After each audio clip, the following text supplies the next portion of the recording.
issues that are most important. I'm grateful for the Alliance of South Asian American Labor for fighting for diversity and inclusion in our workforce. It really matters that you are represented. I'm proud to be an honorary member of ASAAL, and I'm committed to making sure that your voices are being heard. I hosted an AAPI summit in Washington last month to engage with community leaders about labor and issues that are important to the Asian American communities.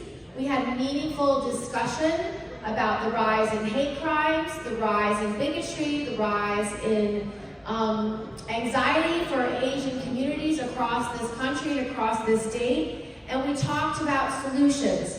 We talked about what laws we need to pass to combat hate crimes, as well as expand language access for those who speak languages other than English or Spanish.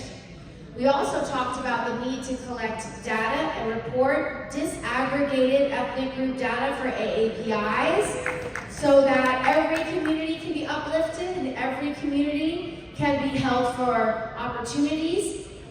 We also talked about what we can do for job development and economic opportunities, how we can make sure AAPI communities are getting resources for small businesses to grow their communities, for affordable housing, and for safe communities.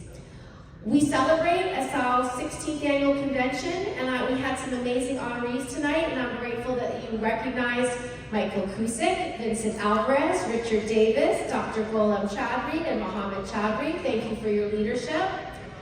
We're also at a huge turning point for labor. We have seen people organize all across this country to make sure workers' rights are first and foremost.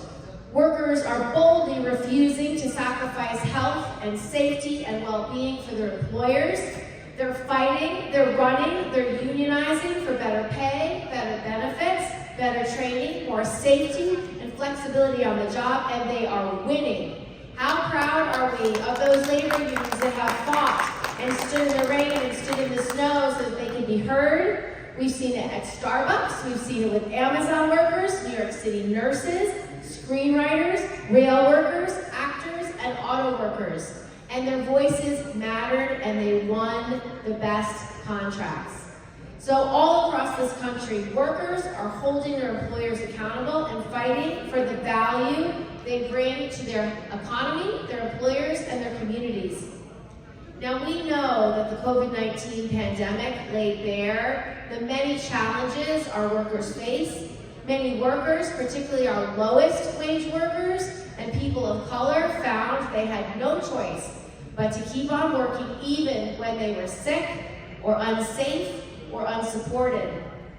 Now as the pandemic has receded, far too many workers still face low wages, a lack of decent health benefits, and a system that treats them as exploitable and expendable.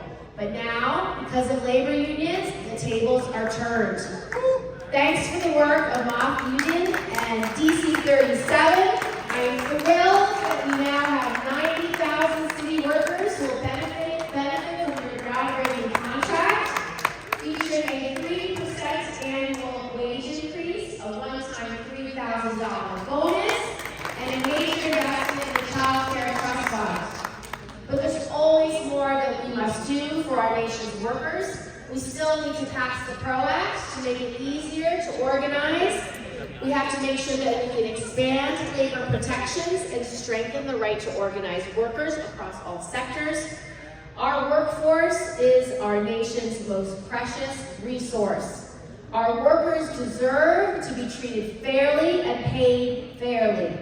I will keep fighting to protect our nation's workers, and I will continue to partner with you and stand up for our rights and our dignity every time. Thank you so much. Very good. Yes, just the senator will go at the middle. All the elected officials, please come on the stage. And all chapter